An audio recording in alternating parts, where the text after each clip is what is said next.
Hey, it's time. It's time to shoot the video. I was told it was time to shoot the video. I'm in my 40s. Maybe you're in your 40s. Maybe you're in your 50s. Maybe you're in your 60s or beyond. But this is 40, mid 40s.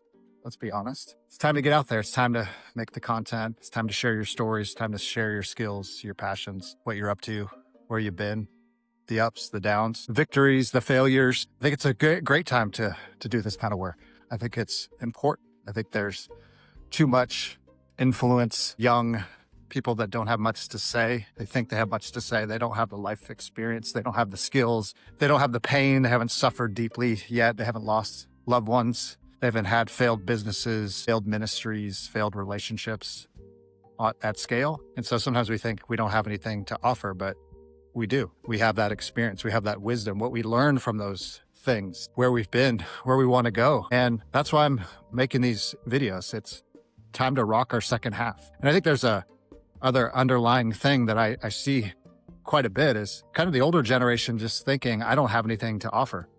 You're in your 40s, your 50s, your 60s, your 70s, and you think it's all done. You know, the narrative is I worked hard, I raised a family, maybe I was married, kids are gone. Now I just kind of cash it in, go retire, go to Europe, and that's it. Really, this is about not retiring, kind of killing that script, but actually it's about stepping up.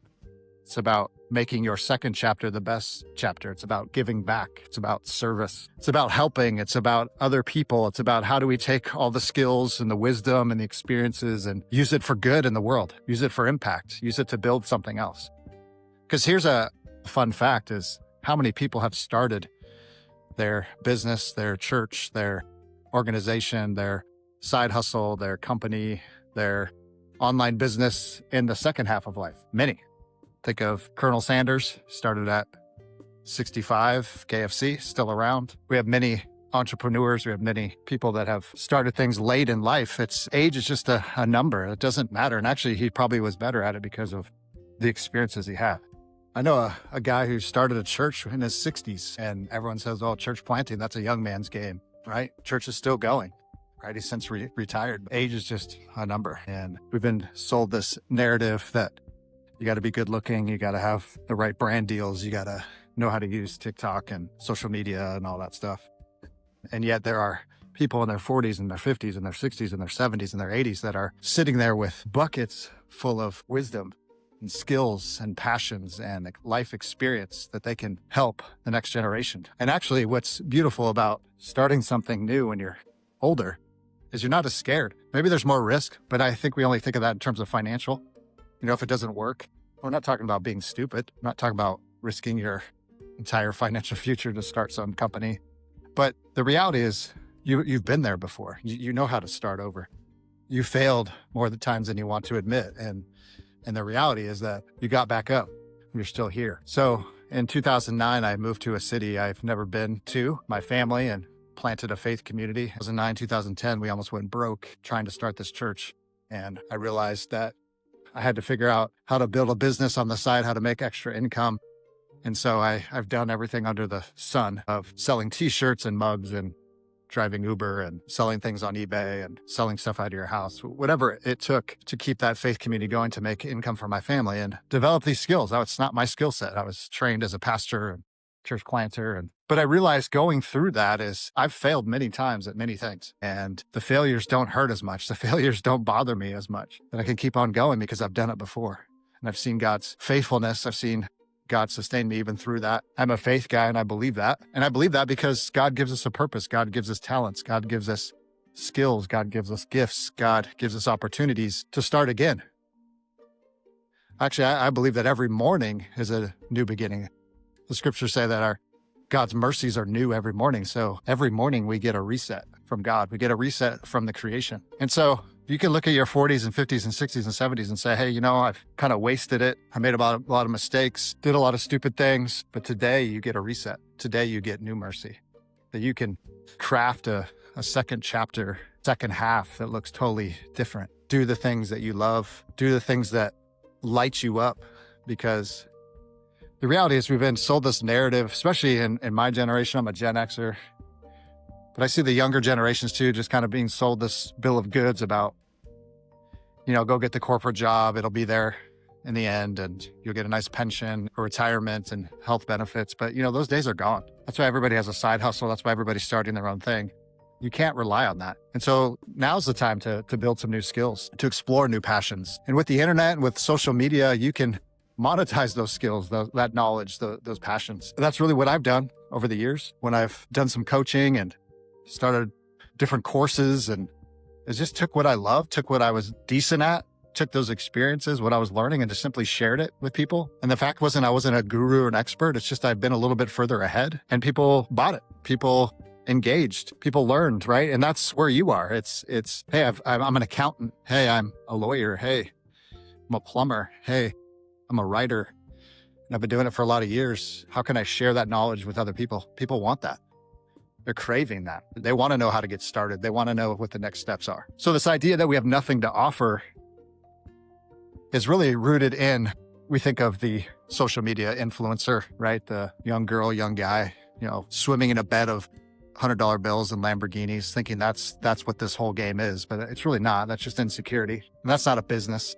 That's not going to last. That's not something they're going to be doing for the next 30 years. It's people on the internet lying about their income and what they make and what they're doing and selling it. But it's taking legitimate skills, legitimate experiences, and monetizing it for good. And I believe in spiritual entrepreneurship. And it's the idea that really purpose is better and bigger and deeper than profit. It's really about helping people build a legacy, build a life, build a business that fits around their lives and their passions and their joys. Because again, I think we've just thought, the only way I can make it is I got to have a 9-to-5. I got to, work this soul-sucking job the rest of my life. And maybe I'll have a few bucks at the end to retire, go to Europe for a couple of years before I die. It's like, what about living now, right?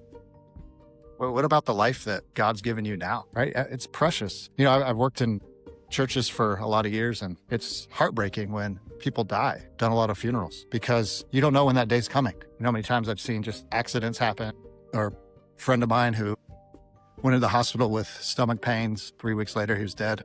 That's the reality of life under the sun. And it's short, and it's precious, and it's God-given. And yet often we're wasting on frivolous things. So I don't know what I'm doing on YouTube, on sharing this content. I don't have the right gear. I'm just holding my phone. I'm sweaty. I'm walking the dog. Haven't showered. Don't tell anybody. Probably look weird to some of you, but this is what it is. This is me sharing my experiences, skills, the ups, the downs, and praying it resonates with some people, because I know people's stories that I've witnessed and people have shared with me of their ups and their downs has always inspired me, has always encouraged me, because us humans, we're not that all different. We're actually very similar. We have the same wants, the same desires.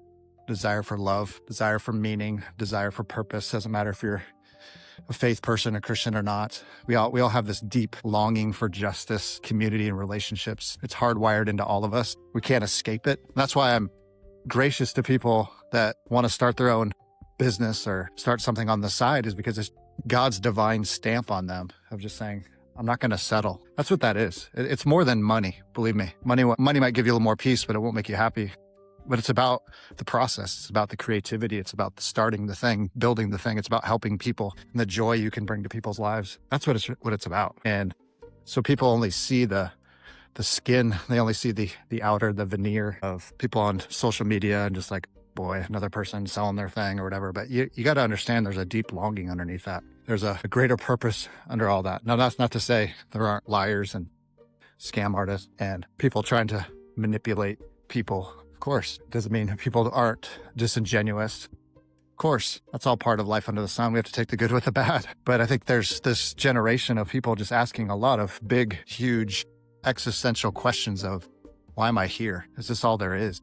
Live, get a job, get married, go to school, go into debt, to buy stuff you don't really need, and then die, pay taxes, die.